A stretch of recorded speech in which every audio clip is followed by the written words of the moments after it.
Good morning, children.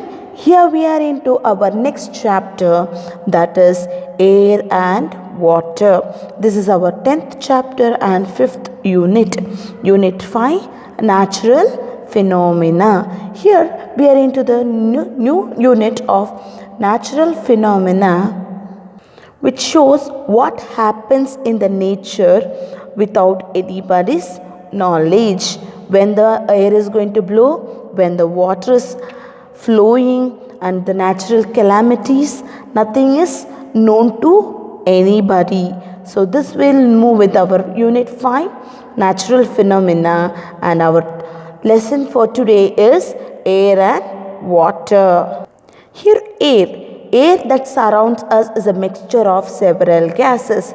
I hope everybody knows that air is a mixture of several gases. And let us see what is the quantity of gas that is covering our air. When you look at the figure here, which clearly says us that nitrogen covers the air 78%. That shows nitrogen does not support burning.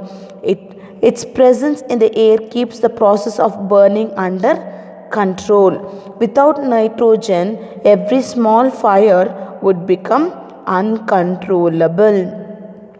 So here nitrogen covers the 78% of the air, and here nitrogen does not support burning. That shows that with the help of nitrogen gas nothing can be burnt. That is the reason whenever a small fire accident is taking place anywhere, that will not exceed to a great extent.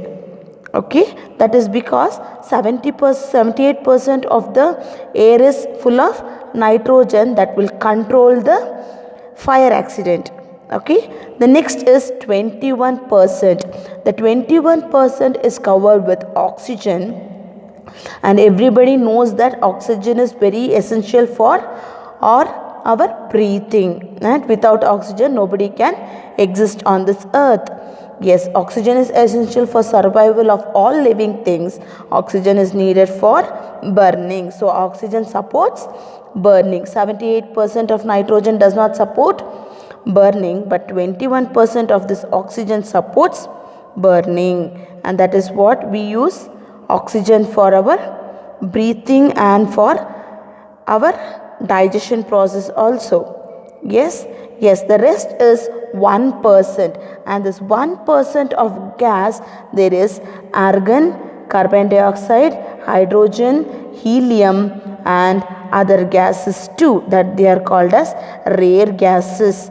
Yes, argon is a colorless and odorless gas.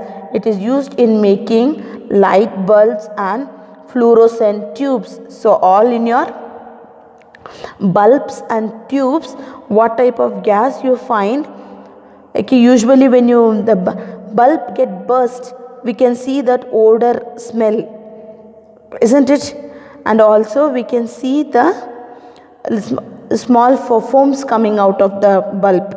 So that is nothing but argon gas. So argon gas is present inside our light bulbs and fluorescent tubes. Carbon dioxide is used for green plants to make their own food, which we already know, isn't it? Carbon dioxide is necessary for the process of photosynthesis.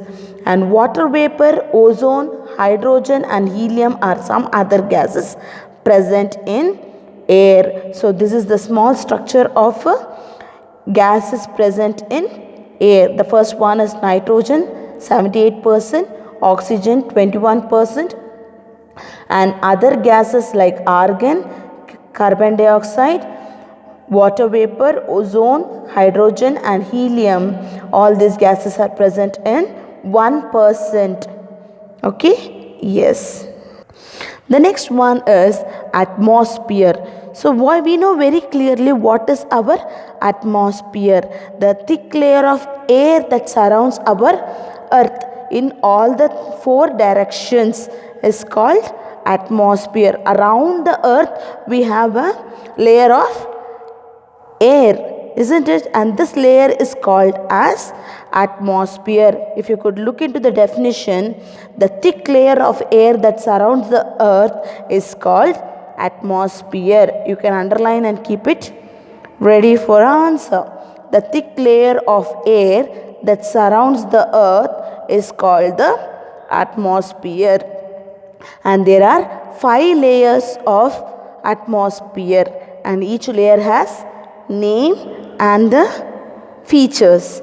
Let us see what are these 5 layers are and what are their features are. The atmosphere can be divided into 5 layers starting from the bottom to the up. Okay, let us see what is the first layer which is near to the earth.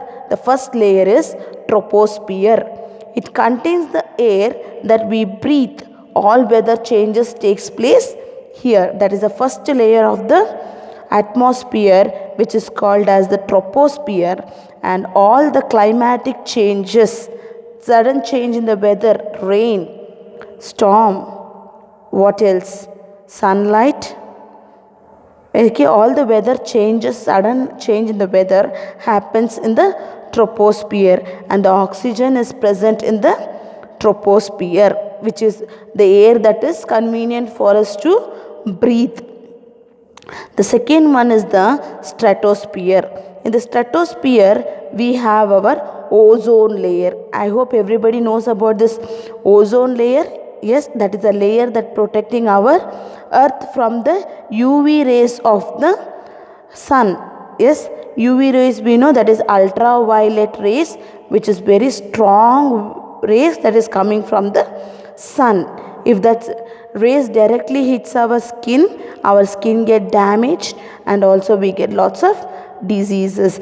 So this rays, that is the UV rays, are being trapped by the ozone layer, and because of that we are always safe. And this work is done in the stratosphere. And if you see, your aeroplanes will fly only in the troposphere, that is the first layer, and here we have our jet planes flying in the stratosphere. So jet plane is little faster than an ordinary aeroplane, right?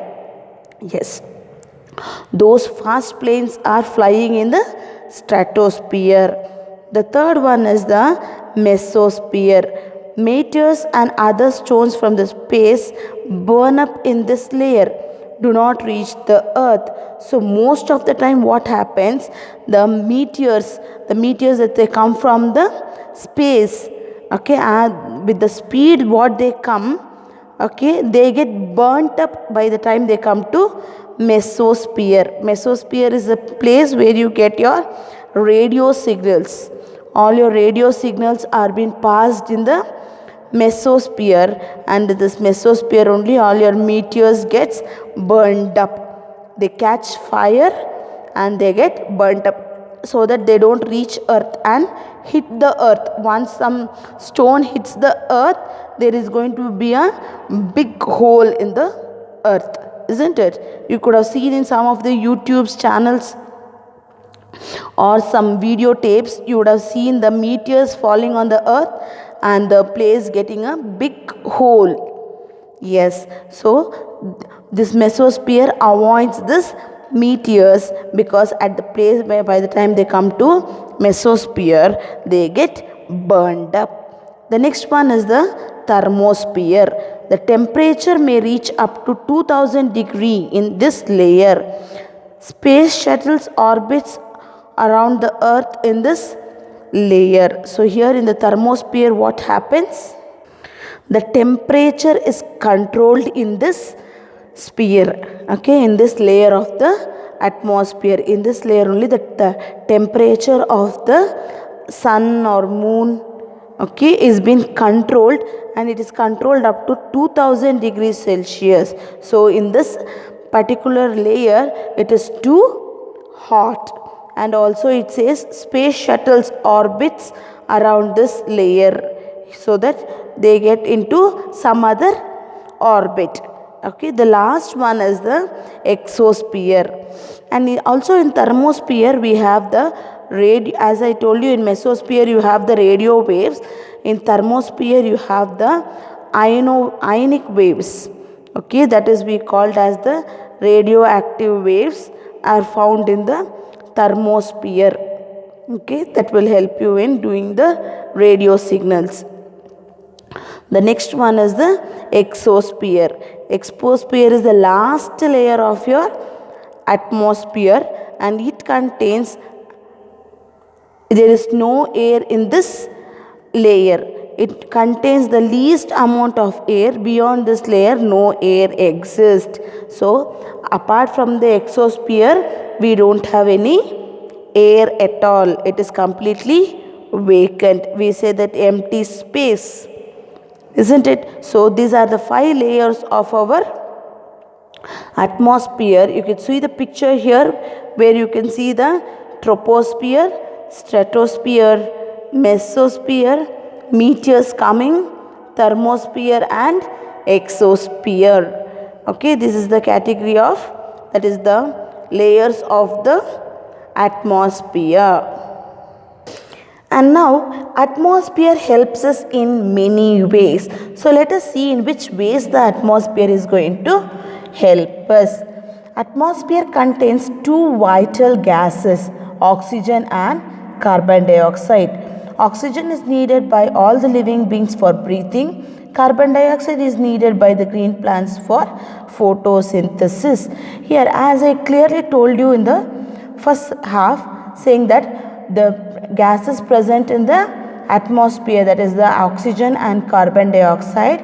Oxygen helps us for breathing. Without oxygen we cannot breathe at all. So it is necessary for all the living beings for their breathing. At the same time, carbon dioxide is necessary for green plants to make its food. So for the process of photosynthesis, carbon dioxide is helpful. The atmosphere maintains the right temperature for the survival of living things on earth. As we have talking about the temperature change in the thermosphere, and when the temperature is decreasing as the rays of the sun comes near the earth, so that we are able to sustain the temperature of the sun. If the direct rays are coming from the sun, we cannot control the temperature, isn't it? So atmosphere is helping us in that way. Ozone present in the stratosphere protects us from harmful rays, that is the ultraviolet rays of the sun. I hope even this has been understood. The atmosphere also protects us from meteoroids, which are small rocks moving about the space. Meteoroids may cause harm if they hit the surface of the earth. Most of these meteoroids burns up in the atmosphere before they reach the surface of the earth. Yes, even this I have explained now. So these are the 4 uses of atmosphere. Atmosphere gives us a gas called as oxygen and carbon dioxide. Atmosphere controls the temperature. The harmful rays of the sun, that is the UV rays, are controlled by the ozone layer. And also the meteoroids, the stones coming from the space, are controlled by the mesosphere, so that they don't reach earth and they get burnt up in the atmosphere itself. Next, let us look into the properties of air. Next, you have the properties of air. So what are the properties of air? So when you say properties of air, air has weight, air has pressure, and air also occupies space. So to test this, we can fill our balloon with air. Okay, when you fill the balloon with air, we can see the balloon gets ballooned up, which shows that air has weight. Okay, and also you can see the air pressure. There is an activity given below. If you could look into it, to prove the air exerts pressure. A juice can, a squeeze drive, and a glass. Okay, ask someone to hold the can with the screwdriver. Okay, try pouring the juice into the glass. Now ask them to make one more hole. Okay, and the little one, try to pour the juice into the glass. So from 2 sides you can pour the juice. And now observe, when the first one hole is being poured, how the juice was coming down, and now after making the second hole, how the juice is coming faster, which shows that the air is having pressure. Okay, the first one is air is having weight, second one air is having pressure. Okay, children? Yes, these are the properties of air. The next is water. So I need not tell you what is water because everybody knows what is water. And let us see what are the main source of water. The main source of water is rivers, ponds, lakes, well. And these are the main source of water. And the ultimate source of water is the rainwater. Rainwater is the main source of water on the earth. So all these are the sources of water. And in the water we get some dusty things. And these dusty things are called as impurities. So what type of impurities can we find in the water? They are sand, dirt, mud, germs, and all these things are called as impurities. Yes, also again these impurities can be classified into two types. They are called as soluble impurities and insoluble impurities. So let us see what are soluble impurities. The impurities that dissolves in water is called as soluble impurities. The best example of soluble impurities is salt. Especially our sea water is always salty because it is having soluble impurity called as salt. Then what are insoluble impurities? The impurities that do not dissolve in water, especially they are sand and mud and even some dirts. These are insoluble in water. Therefore, these are called as insoluble impurity. Now, the methods of removing the insoluble liquids from the insoluble impurities from the water. So maybe it is soluble impurities or insoluble impurities. Both has to be removed from the water, isn't it, to make it something pure. See how to remove the insoluble impurities. The first method is the filtration method. So you can use a filter paper and take the muddy water, okay, and you have to use a filtration can. You can use, how you will know that if you look at the picture, you can see the filter can. In the filter can, you can keep a filter paper. When you keep that filter paper and pour that muddy water into the filter can, okay, that is the funnel we call it as. Okay, if you pour it, slowly the impurities get stuck in the filter paper and the neat water, that is a clean water, gets poured into the beaker. Okay, so this is the method of filtration. A mixture of sand and water can be separated by filtration. A circular piece of filter paper is taken, folded twice to make it a cone. This paper is placed inside the funnel. A flask is kept below the funnel, inside the funnel. Okay, and a mixture is poured through the funnel. Sand is retained in the filter paper and clean water is obtained in the flask. So this is the method of filtration. There is one more method called as sedimentation and decantation. Yes, this most of us do at home also. In the sedimentation and decantation, first the muddy water is poured into a beaker, and again you will let the muddy water to settle down. You don't touch it for 10 to 15 minutes. What will happen? The entire mud will come down and the clean water will settle up, and slowly you can take the clean water and pour it without shaking it neatly if you pour it to the other beaker, all the neat water or this clean water comes to the other beaker and the mud remains back at the bottom of the first beaker. Isn't it? This method is called as sedimentation and decantation method. Okay. In this sedimentation and decantation method, there is one more thing helping them, that is the alum. In this alum, when you are using for sedimentation, a small piece of alum can be added to the muddy water, and when you add this alum to the muddy water, the alum gets mixed with the mud and makes the muddy water heavy. So when you leave that muddy water for 10 minutes, what happens? The mud gets settled down very quickly and makes the process fast, and this process is called as loading. That is, making the object heavier is called loading. Is it clear? Now, how to remove soluble impurities. Till now we had seen how to remove insoluble impurities. Now let us see how to remove soluble impurities. So to remove soluble impurities, we have two methods. One is the method of evaporation and the other is the method of distillation. In this evaporation, you heat up the water.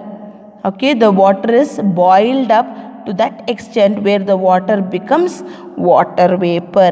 When the entire water in the beaker gets heated up as water vapor, whatever settle downs are the impurities, especially when it is common salt or sugar that are dissolved in the water. They remain back in the beaker. That is how we remove soluble impurities from the process of evaporation. The second one is distillation. In this, we need a apparatus setup. In this apparatus setup, when you look into, you have a stand, you have a Bunsen burner, okay, you have a beaker connected to a apparatus called as a condenser and the water beaker here. And look at the picture here. The impure water is being heated up by the Bunsen burner down. As it heats up, the water converts itself into water vapor, and slowly the water vapor is coming up. Meanwhile, the beaker is closed with the stopcock. Okay, because of the stopcock, the water vapor is not able to go up from the mouth of the beaker. Now there is a small pipe given there. Through the pipe, it is coming to the condenser. In this condenser, there is a inlet for cooling water and outlet for cooling water out. So through that inlet of cooling water, cold water is sent inside, and cooling water out, the same cold water is going out. In between, the air is coming, that is the hot air from the water vapor, it is coming this side. And by the time it comes to the condenser, the water vapor just converts itself into liquid form. Okay, because there is a surrounding with cold water, and slowly that is coming into the next flask where it can be poured as drop by drop. Okay, this is the method of distillation through which the soluble impurities are separated from the water. Okay, and if you remember, this distilled water is used for car batteries, your UPS and injection syringe, and sometimes you get the syrup bottles where they will give a small extra water and they call it as distilled water, isn't it? Yes, we say that distilled water is very pure water that can be used for any hygienic purpose. Okay, it is free from germs and also free from impurities. Because of that only we use them in the storing of batteries, injections and medicines. Next, purifying of water. How can you purify water? So everybody know the first method of purifying water is boiling the water and drinking. When you have any cold or cough, immediately the parents will boil the water and give you, saying that if you drink boiled water, you are safe because it is out of impurities, isn't it? Yes. So therefore water can contain germs that causes diseases. Therefore drinking water need to be purified. Drinking water can be purified by this method, that is the boiling method, and the other one is chlorination method. So most of them do the first method, that is the boiling method. And for boiling method, what are we doing? We are going to take the beaker of water, keep it on a stove and boil it. Boil it to that extent where all the germs present in the water just dies off. Okay, it's been killed. And slowly we will change the water from the given beaker to the other beaker and store it in a clean place so that can be used for drinking. The second method is chlorination. In this chlorination, we add the chlorine tablets to the water. You get like a round one you get in the shops, that is the medical shops, that they are called as the chlorine tablets. This chlorine tablet is directly added to water so that it will kill all the germs and also removes the impurities. So this process is called as chlorination. Yes, is it clear, children? Yes. Now one more method, if you see, you get all this water tank waters to your pipes. For every house they give water supply, isn't it? Do you think all those waters are completely pure? How can you believe? Yes, they do the process called as purification process. In this purification process, they use all the three methods, that is sedimentation, filtration and chlorination. And if you look at here, one picture is there where it shows the complete photograph of how the purification is being done. Yes, look here children, that is a river water or any pond water or lake water is being taken, okay, and they are allowed to pass through this alum. And as I told you, in the sedimentation process, their water is allowed to pass through the alums. Therefore the water, all the impurities in the water just get settled down, and slowly the water is being brought into some gravels. You know what is gravels? That is the hard stones, like round stones will be there where they will catch hold of the small sticks or some leaves or whatever it is coming in a small in a long size, that will be taken away from by this sand and gravels. After this process, they are being shifted to another beaker, that is another drum, which is called as the process of decantation. Okay, the process of decantation. After the process of decantation, it is being added with chlorine. Okay, after sedimentation, it is being done for the process of decantation. After decantation, a chlorine is being added to the water to kill germs. And after killing of germs, again it is being transferred to another beaker where it is out of chlorine, and there from that tank the water is supplied to your house, or through the pipelines it is being sent to your homes. Yes, then you say this is the clean water that is being left to us and you use it. Yes, through for this clean water all this process is being done. So here is the children end of your chapter 10, that is air and water. In the next session I will give you the notes for this chapter. Until then, just go through the lesson and find out the process of water purification, what are the process for removing the impurities, and also the different layers of air. So I want you to practice this so that you will understand it better. Is that clear, children? So until then, let us have a wonderful day. Okay children, bye.